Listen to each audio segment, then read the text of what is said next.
what's up guys? Joe from OMGRC here. Today we're going to go ahead and upgrade the Everest Gen 7 Pro from the plastic transmission gears to the metal gears. Here's the part number. And I'll put a link in the description as far as you can purchase them from us. These do sell out pretty quick anyhow, so I'll make sure that we have some available when I go ahead and upload this video. So if you guys are interested in doing that, I'll have them available for you. All right, so let's get started. What we're going to go ahead and do is open this up, put the little prop rod down, and then we'll go ahead and what I'm going to do is remove this screw, or this Allen, and then on the flip side, same thing. Those two there. That should allow us to drop down this plate, and then we can get access to the transmission easier than taking out the screws here and trying to wiggle our way out of it. Better just to drop this plate out. So I'm gonna go ahead and do that, and then we'll continue on from there. Okay, now that we've removed that linkage, this part will come right off. So we'll just flip that around. And then as far as this seems to be like it's still connected, but all it is, if you just give it a pull, get a little bit of pressure to the actual frame, you'll be able to release this. And it should come right out. All right, and then as far as that would be it on that part of it, and then I'll go ahead and I'll just leave that connected. Shouldn't be a big deal. So we'll go ahead and remove this plate. So I'll remove those 4 screws. We'll go from there. Okay, so I'm removing the screws that hold the motor in.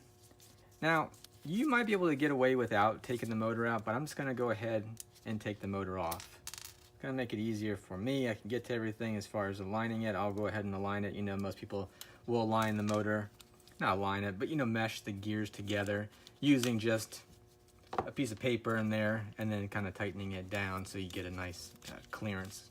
So the motor and spur gear and the pinion gear don't bind up or there's too much slack or whatnot. So now that I've went ahead and removed the motor, I'll go ahead and remove the spur gear. So I'm gonna go ahead and remove the spur gear. So we'll set that aside. And the next thing we'll focus on will be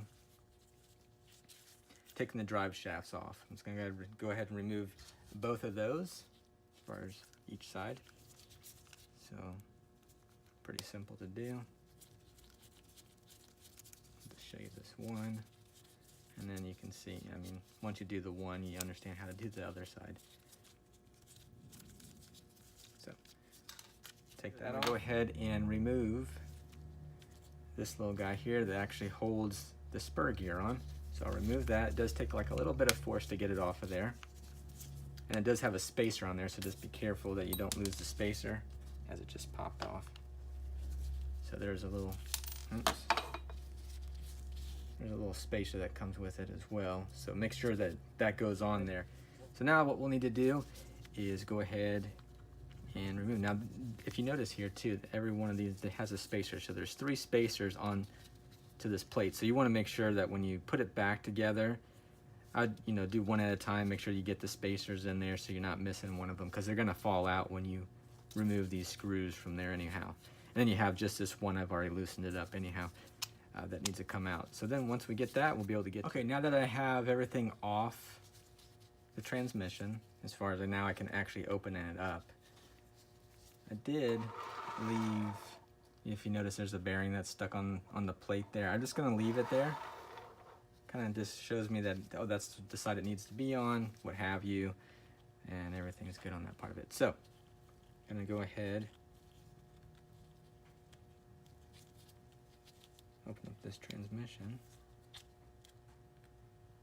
So the idler gears. So we'll start with the idler gear. Go ahead and take that center pin out.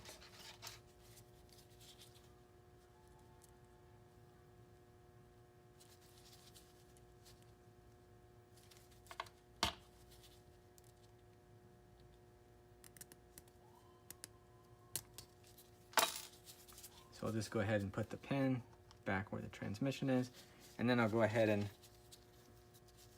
pop the bearings out.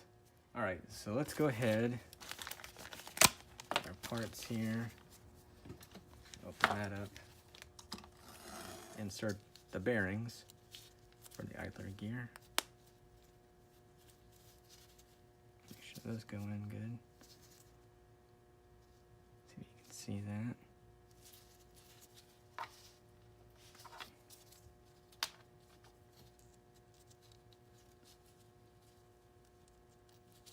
Okay, now the other one just went right in there too.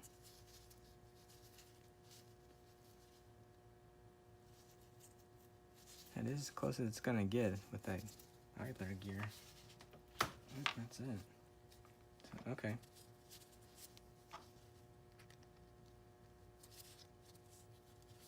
And we'll put that back on its pin.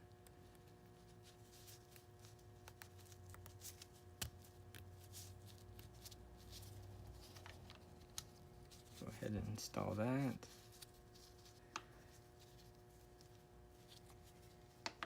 All right, I'm going to go ahead and do the other gears here. I'll do the top one. So it's got the little pin that's in there, so I'll just pop the pin out, drop that down. Oh, it just stuck to my actual Allen wrench. So anyhow, we'll take that. So here's something I ran into already. You have to use the pin that comes in the kit because the pin that's with the plastic gears is bigger. So there you go. So we'll go ahead and remove that pin.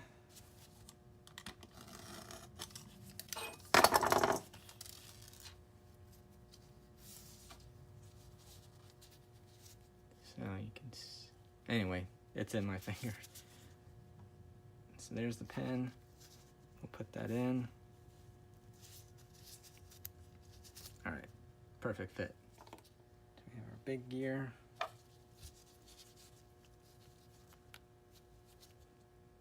So go ahead and put that in there.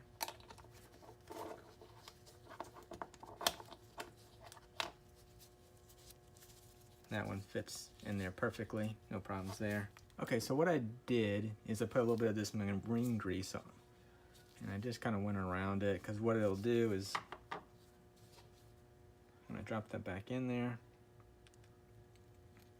gear back in, it's going to spin it, and then that way it'll just kind of pass along that grease to all the other gears. Okay, so I've mounted up the plate for the motor. Get that all back installed.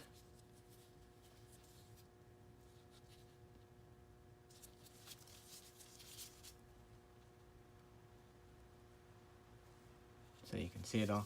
Okay, so the next thing I'm gonna go ahead and do is go ahead and put that spur gear back on here. And again, went this way. Now there is like a little bit of, there's a notch to it. So there's a flat spots that are in there, top and bottom. So you just wanna make sure that you line it up. So if you feel like it's not going on there really well, make sure that you just kind of eyeball it up. Like, let's see if I can see the flat spot there a little bit. So yeah, if you can see it there, and then you have your flat spot that's there. Make sure you put that spacer back in. So anyhow, that's that on that part. We'll put the spur gear actually back on. So we'll get that, and then we'll get the actual nut that goes in the center. All right, when you're mounting your drive shafts back anyhow, just make sure that you look at it because one side is, I'm not gonna be able to see it on here, I don't believe. One side doesn't have the threading and the other side does. So if you feel like you're running into an issue where it's like it's not going, there is one side that is threaded and like I said, one side that's not. So you just wanna make sure that you have that correct. And you don't need to put a lot of, you need just enough to get it tight, and then that's seated on there. Also, as far as the screw here, you don't want to crank that down too much. You don't have to.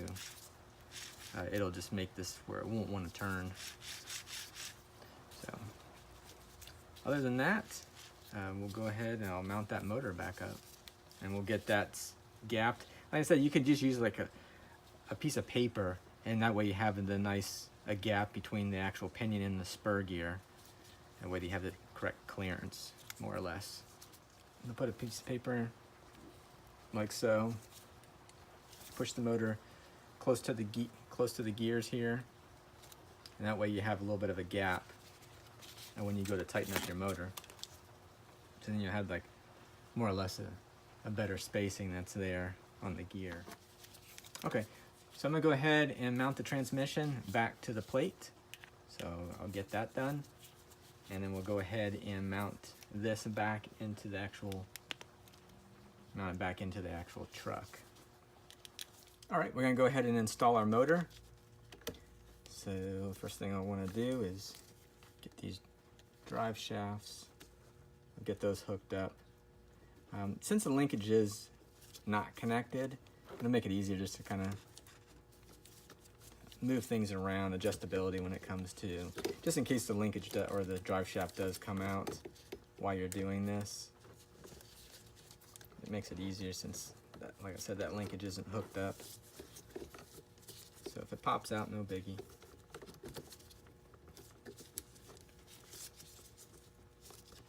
Just get that out of the way.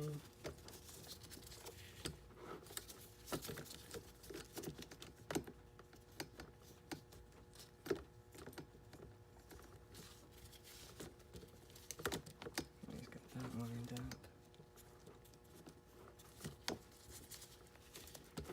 I just applied a little bit of pressure just to get that in there. Now you have the little plate, so you want to make sure that you don't forget that. All right, so I have everything hooked up. Everything's free and clear. Hook up the motors.